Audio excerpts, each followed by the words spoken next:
Market में आपका सबसे पहला और सबसे जरूरी टूल आपका दिमाग है। अगर यही हारेगा तो पैसा कभी टिकेगा नहीं। अब सवाल यह उठता है, क्या आपने कभी अपने माइंड को उतनी ही गंभीरता से ट्रेन किया है जितना आपने ट्रेडिंग स्ट्रैटेजी सीखने में समय लगाया है? और यही है इस अध्याय की सबसे बड़ी सीख। ट्रेडिंग में पहला निवेश आपके माइंडसेट में होना चाहिए, क्योंकि वही आपका सबसे भरोसेमंद एसेट है। चैप्टर 2, इमोशंस, ट्रेडिंग के अदृश्य दुश्मन। जब आप स्क्रीन पर बैठते हैं तो आपके सामने चार्ट्स, आंकड़े और कैंडल्स होते हैं, लेकिन असल में उनके पीछे जो कुछ चल रहा होता है वो नजर नहीं आता। आपके इमोशंस, आपकी मानसिकता, आपका डर और लालच। इस अध्याय में लेखक उसी इनविजिबल बैटल की बात करते हैं जिसे हर ट्रेडर अकेले लड़ता है हर दिन। लेखक कहते हैं कि ट्रेडिंग कोई मैकेनिकल काम नहीं है, ये एक ऐसा खेल है जिसमें आपकी भावनाएं हर फैसले पर असर डालती हैं, और यही सबसे बड़ी चुनौती होती है। डर तब आता है जब पिछला ट्रेड लॉस में गया हो और अगली बार एंट्री करने से पहले हाथ कांपने लगते हैं। लालच तब सिर चढ़ता है जब एक ट्रेड अचानक मुनाफे में जाता है और हम प्लान के खिलाफ जाकर थोड़ा और की चाह में बैठे रहते हैं। गुस्सा तब आता है जब मार्केट हमारी उम्मीदों के खिलाफ चलता है और हम खुद से लड़ने लगते हैं। यह अध्याय हमें सिखाता है कि इमोशंस से भागना संभव नहीं है, लेकिन उन्हें समझना और हैंडल करना एक स्किल है। लेखक मानते हैं कि इमोशंस गलत नहीं होते, लेकिन ट्रेडिंग में वो तब तक नुकसानदायक बन जाते हैं जब आप उनसे अंधे होकर निर्णय लेने लगते हैं। जैसे ही आप डर के कारण जल्दी एग्जिट करते हैं या लालच में आकर ओवर ट्रेडिंग शुरू कर देते हैं, वही आपकी हार की शुरुआत होती है।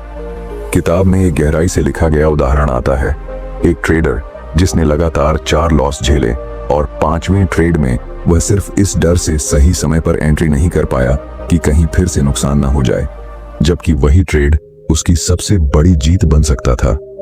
यही दर्शाता है कि डर सिर्फ एक भावना नहीं, एक ब्रेकर है जो आपकी संभावनाओं को तोड़ देता है। लेखक इस बात पर भी जोर देते हैं कि इमोशनल डिसिप्लिन कोई एक दिन में हासिल की जाने वाली चीज नहीं है। इसके लिए आत्मनिरीक्षण, अनुभव और लगातार प्रयास की जरूरत होती है। आपको यह सीखना होता है कि कैसे अपने इमोशंस को पहचानें, उन्हें स्वीकारें और फिर भी प्रोसेस पर टिके रहें। हर बार जब आपका मन कहे अब एग्जिट कर लो, लेकिन आपकी रणनीति कुछ और कहे, उस टकराव में ही असली ट्रेडर बनता है। लेखक ने इमोशंस को बंद दरवाजों की तरह बताया है, जिन्हें खोलने के लिए हमें खुद को भीतर से मजबूत बनाना पड़ता है।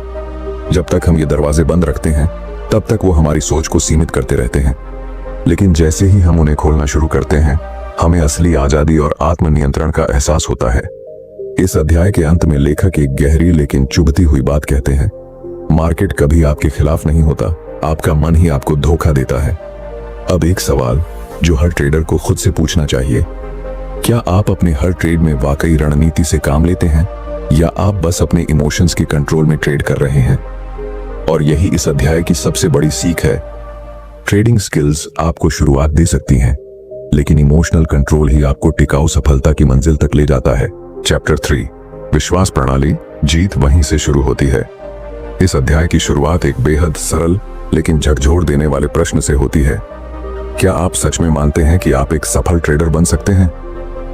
यह सवाल सुनने में आसान लगता है, लेकिन जब कोई नुकसान के दौर से गुजर रहा हो, जब हर ट्रेड असफल हो रहा हो, तब इसका जवाब ढूंढना उतना ही मुश्किल हो जाता है जितना शांत समंदर में तूफान की दिशा तय करना।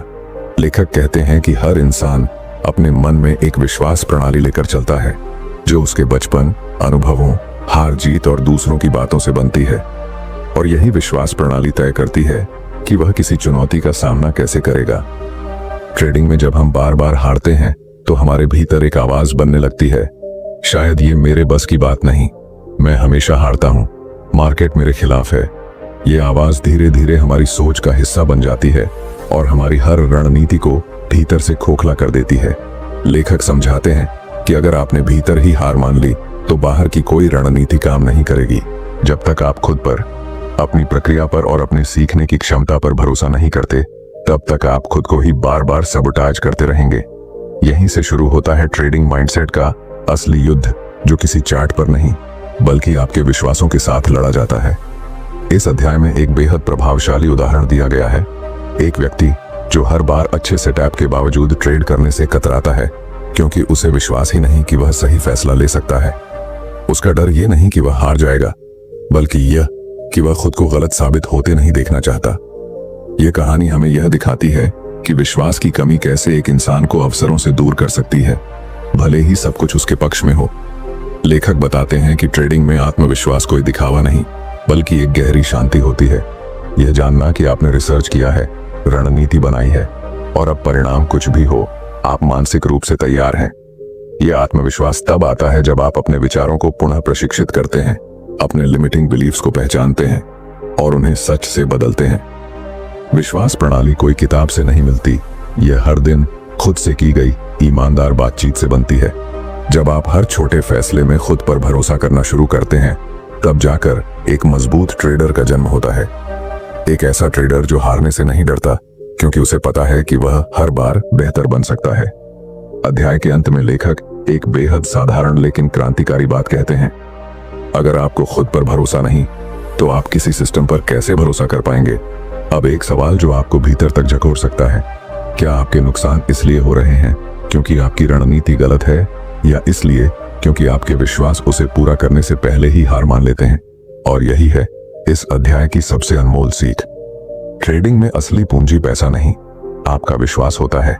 अगर आप इसे रोज पोषित करें, तो सबसे कठिन बाजार भी आपके सामने टिक नहीं पाएगा। चैप्टर 4, नियंत्रण। जब मन काबू में हो, तब मार्केट भी काबू में आता है।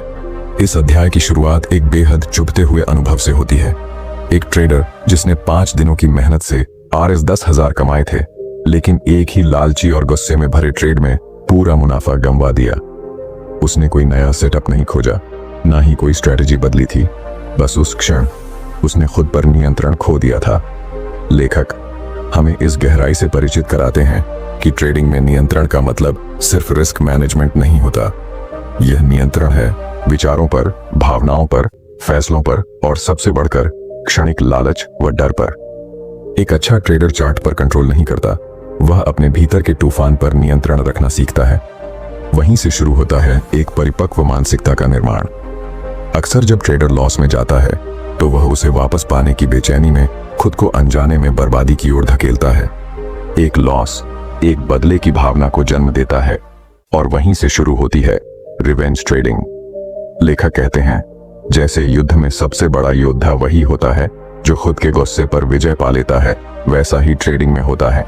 जो भावनाओं को पहचान कर शांत दिमाग से निर्णय ले सके, वही टिकता है। यह अध्याय हमें सिखाता है कि ट्रेडिंग में सबसे शक्तिशाली हथियार सेल्फ कंट्रोल है। एक ऐसा गुण जो हार को रोक नहीं सकता, लेकिन उससे बर्बादी को जरूर रोक सकता है। लेखक इस विचार को बड़ी गहराई से प्रस्तुत करते हैं कि एक ट्रेडर को हर दिन एक ही समय पर उठना, बाजार देखने की आदत डालना और सोच समझकर ट्रेड करना सिखाना चाहिए। जैसे खिलाड़ी अभ्यास करता है, वैसे ही ट्रेडर को अपने नियंत्रण की मांसपेशियों को रोज ट्रेन करना चाहिए। किताब का यह हिस्सा हमें यह भी दिखाता है कि नियंत्रण केवल ट्रेडिंग प्लेटफॉर्म तक सीमित नहीं है। यह आपकी नींद, आपकी डाइट, आपकी ऊर्जा, आपकी मानसिक स्थिति, हर चीज से जुड़ा है। क्योंकि जब शरीर थका हुआ हो, मन उलझा हुआ हो और सोच भटकी हो, तब नियंत्रण सबसे पहले हाथ से फिसलता है। और एक बार जब नियंत्रण छूट जाए, तो सबसे अच्छी रणनीति भी व्यर्थ हो जाती है। लेखक इस अध्याय के अंत में एक बेहद मार्मिक बात लिखते हैं। जिस दिन आपने अपने भीतर की बेचैनी को शांति में बदलना सीख लिया, उसी दिन आपने मार्केट से आगे निकलने का पहला कदम रख दिया। अब जरा ठहरिए और खुद से एक सवाल पूछिए, क्या आप वाकई मार्केट को कंट्रोल करने की कोशिश कर रहे हैं या खुद को कंट्रोल करना सीख रहे हैं? और यही है इस अध्याय की सबसे मूल्यवान सीख। मार्केट को कोई नहीं जीत सकता, लेकिन अगर आप खुद को जीत लें, तो मार्केट आपको हार नहीं सकता।